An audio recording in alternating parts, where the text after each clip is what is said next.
dal leen ak jàmm ci AGT News chaîne bi leen di jox xibaar yi wér te wóor abonné leen ngir dara bañ leen a raw. AGT News. da ngeen jëf ci ànd bi ngeen safoo di ànd ak ñun ci AGT News dal leen ak jàmm.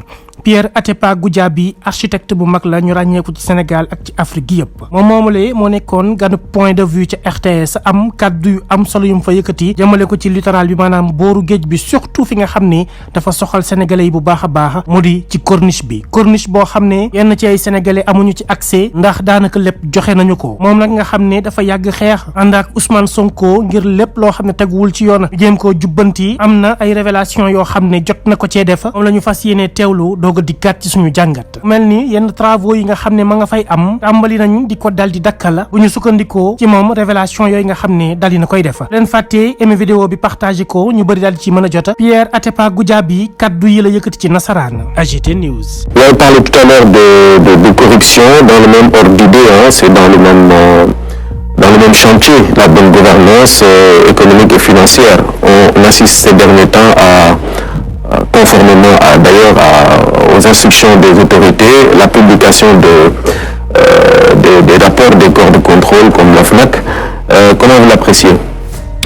Écoutez, c'est tout à fait normal. C'est tout à fait normal, sauf qu'il faut pas qu'il y ait d'exception. C'est ça. Il ne faut pas qu'il y ait, comme ça s'est passé jusqu'à là, il faut dire la vérité.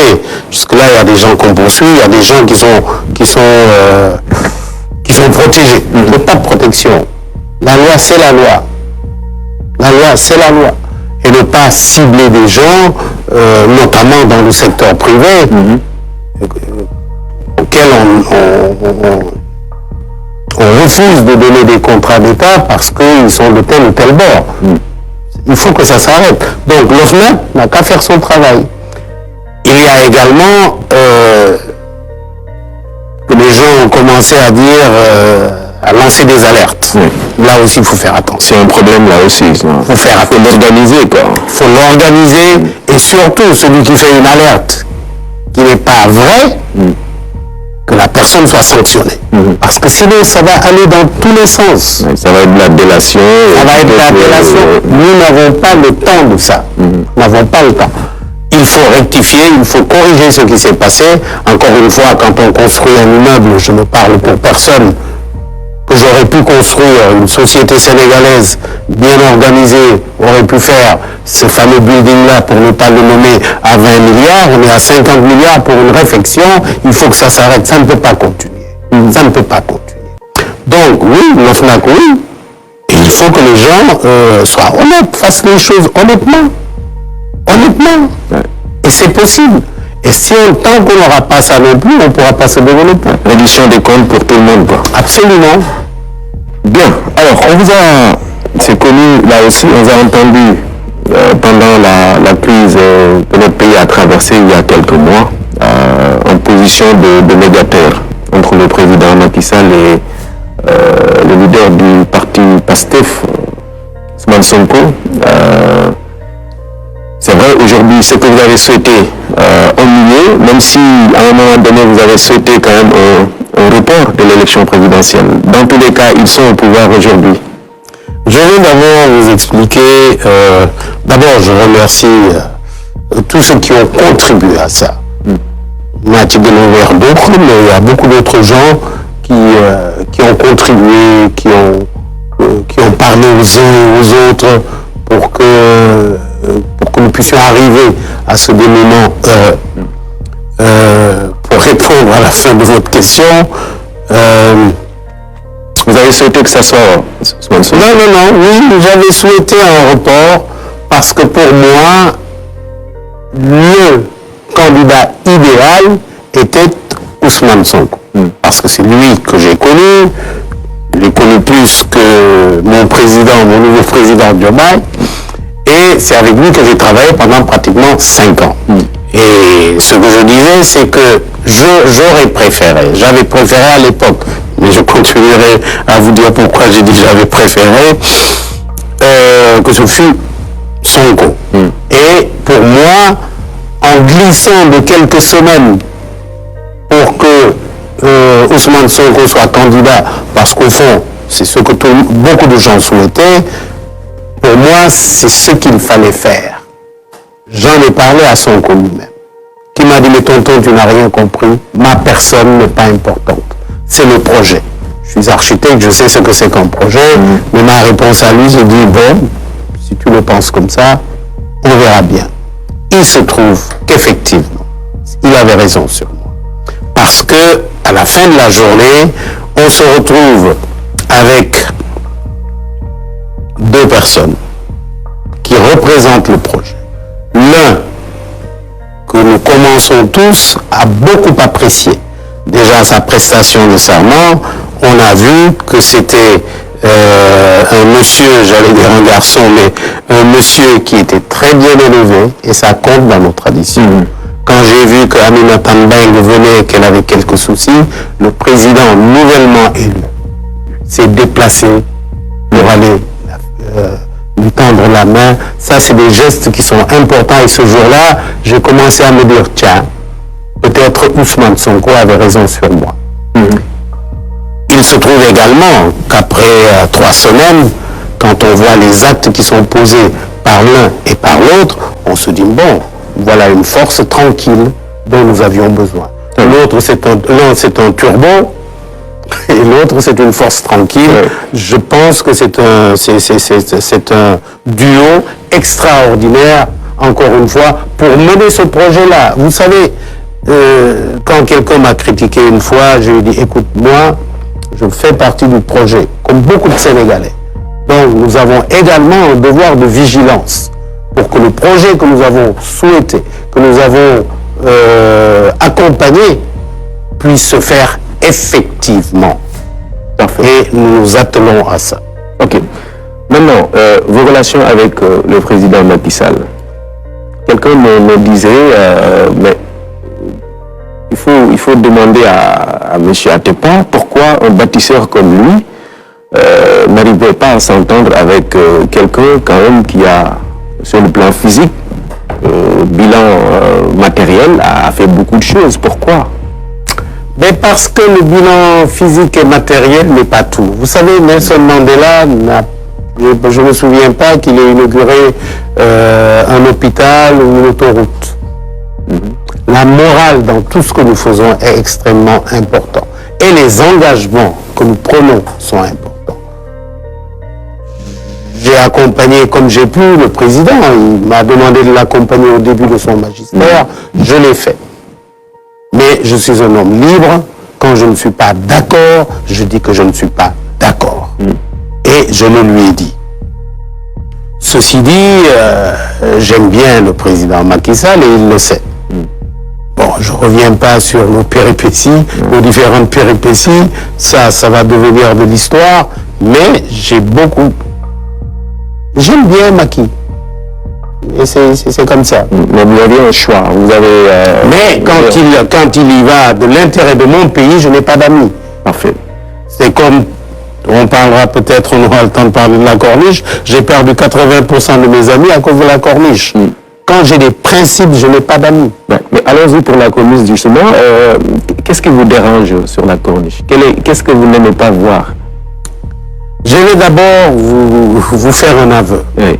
Moi-même, et je prends souvent l'exemple de l'apôtre Paul qui, comme chacun sait, persécutait Jésus avant d'en être son apôtre. C'est le président Senghor qui m'a fait la leçon. Parce que je voulais faire une petite maison sur la corniche à Yoff. Ici opposé, il m'a appelé. Il me dit, Pierre, le domaine public est pour le public. Le littoral, c'est pour tout le monde. Tout le monde doit voir la mer.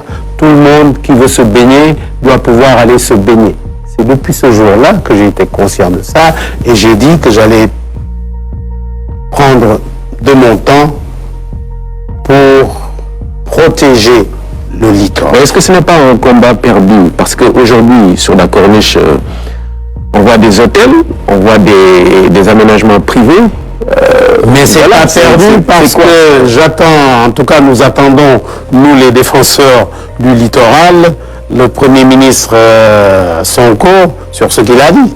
Moi j'avais dit, vous savez la perle, nous avons créé la perle, qu'il allait tout raser. On ne peut pas tout raser. C'est pas possible. Oui, mais au moins déjà, vous savez qu'ils ont fait arrêter toutes les constructions sur le littoral, sur la corniche, depuis avant-hier. Et je m'en réjouis personnellement. Tout est arrêté, tout est stoppé. Tout.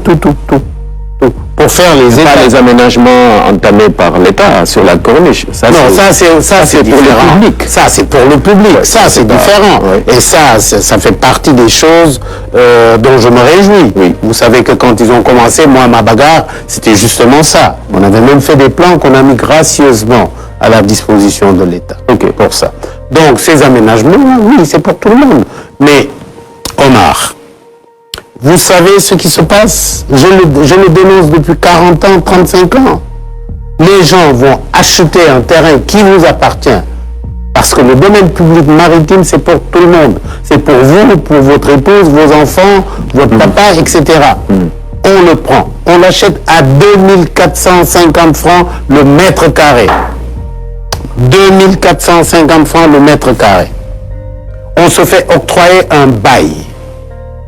On prend le même terrain, on s'organise pour le faire déclasser. Le déclassement, c'est quand vous prenez un bail pour faire court et vous le transformez en titre foncier. Ils prennent ce titre foncier-là, ils l'amènent à la banque. Oui. La banque leur donne l'équivalent de moins 1 million le mètre carré. Ils le revendent à 1,5 million le mètre carré. C'est scandaleux. Ça, au dos du citoyen. Parce que nous, quand on était jeunes, pour prendre l'exemple que je prends toujours, qu'il veuille m'en excuser, du Terroubi, on allait nager là-bas. Aujourd'hui, si vos enfants veulent aller nager, il faut qu'ils casquent 15 000 francs chacun pour pouvoir aller nager. Donc, vous êtes contre les aménagements privés, c'est-à-dire les constructions privées qui se font sur le littoral. Nous sommes contre les aménagements. Il y en a beaucoup quand même. Il y en a trop. Il y en a beaucoup. Il faut qu'il y ait des est-ce que véritablement ce combat que vous menez, voilà. Non, la vie d'un pays, vous savez, c'est pas 1 an, c'est pas 10 ans, c'est pas 15 ans. Si on commence aujourd'hui, croyez-moi, dans 5 ans. Mais prenez l'exemple du roi du Maroc. Il a fait détruire 400 immeubles qui étaient sur le littoral, plus proche de nous. Mon ami Alassane Ouattara, il a dégagé tout ce qu'il devait dégager. Il faut avoir le courage de le faire. Les hôtels, c'est différent. Il faut un aménagement concerté.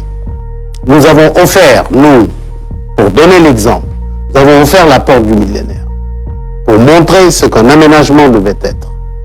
Et nous avons également offert des plans d'aménagement à l'État. On peut vous les montrer plus tard.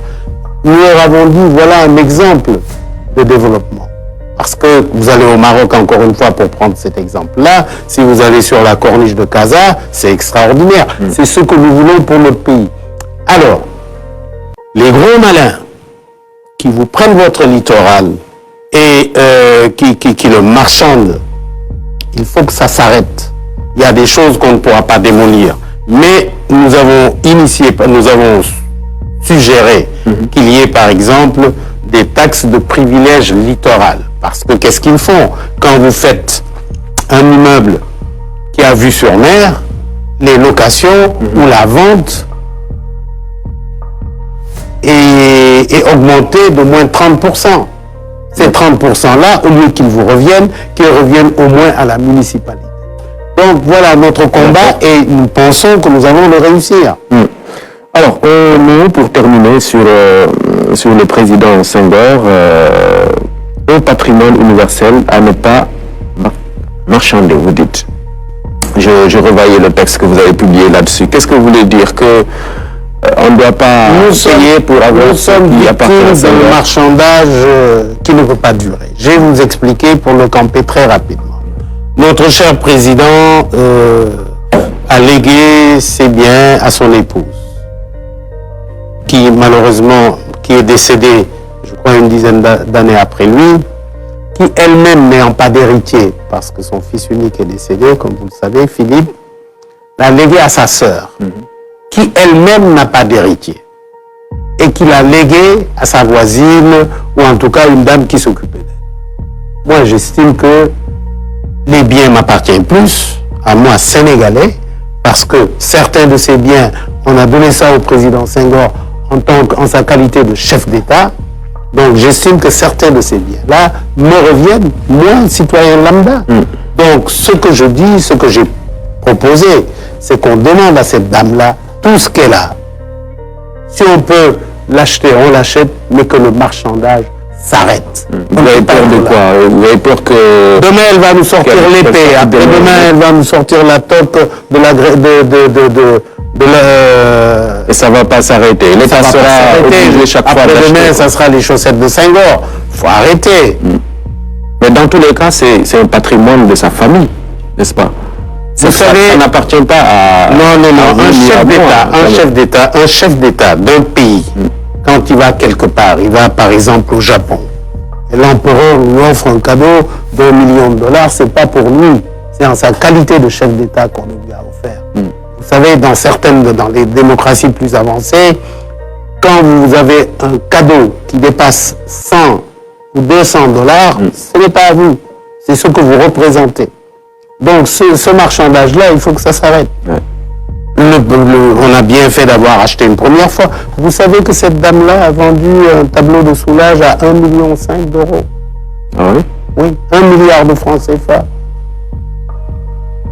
Et il y a des Picasso de Senghor. Il en reste encore. Hein? Et bien sûr, il y a un Picasso, etc. Okay. Enfin bref, je pense que nos autorités ont bien fait de demander un report de la vente pour négocier, je l'espère, globalement. On lui donne 500 000 dollars, 1 million de dollars ou d'euros, mais que ça s'arrête. AGT News. mu mel ni kon le président de la république Bassirou Diomaye Diakhar Faye ànd ci ak njiitab jawriñ yi di Ousmane Sonko owuñu kafuñu caaxaanuñu liggéey leen yitteel ci liggéey la ñu daal di nekk lépp loo xam ne rek diggee woon nañu ko ak askan wi ñu ngi ci kawam ñu ngi bay seen waar te itama ñu ngi def seen kéemtalaay kattan ba lépp ñu daal di koy mën a jubbanti lépp loo xam ne rek gis nañu ne li injustice la te arrangé wul réewum Sénégal ñu ngi ciy teg ay jéego yu am solo naam bi ñu jëlee pouvoir bi yàggul waaye nag mel na ni ñoom liggéey dong moo leen yitteel askanu Sénégal nag dañoo am yu bëri yoo xam ne dañ koo soxla te nag seen littoral ci la bokk corniche bi niñ ko def dafa ñaaw loola ay boroomi doole dong ñoo ci mën a accéder te dëlem bukki biñ ko defee nekk loo xam ne faw rek ñu joyanti ko loolu yëpp ñoom ñu nekk di ci dox ànd ci nag ak ay boroomi xam-xam moo waral ñu am ngëm-ngëm am yaakaar ne réew mii di Sénégal coppite gu mat sëkk lañ nar a gis ci bépp secteur te li ci gën a am solo mooy sénégalais yi ci boppam nar nañu cee gis seen bopp bu njëkkaan dañ naan beddi askanu Sénégal jël ay doomam yi nga xam ne am nañ xarañte ak xam-xam yenn fànn yi tegee leen de côté dem jëli ji ay étranger jiital leen ngir ay commission yoo xam ne mën nañ ko cee am waaye nag doxalin bi nga xam ne gis nañu ko ci président Bassirou Diomaye Faye ak Ousmane Sonko wane na ne rupture moom mënut a ñàkk aw mu am te acte yi ñuy teg ku ci àndul itam daa fekk na yow da nga bëggul sa am réew ndax nag souveraineté la ñu wootee moom suñu bopp kenn ku ci nekk ci ñun kon am nga ci waar boo ci war a bay fas yéene leen a jàppale ngir Sénégal bokk ci réew yi nga xam ne dañ leen di citer en exemple. AGT News.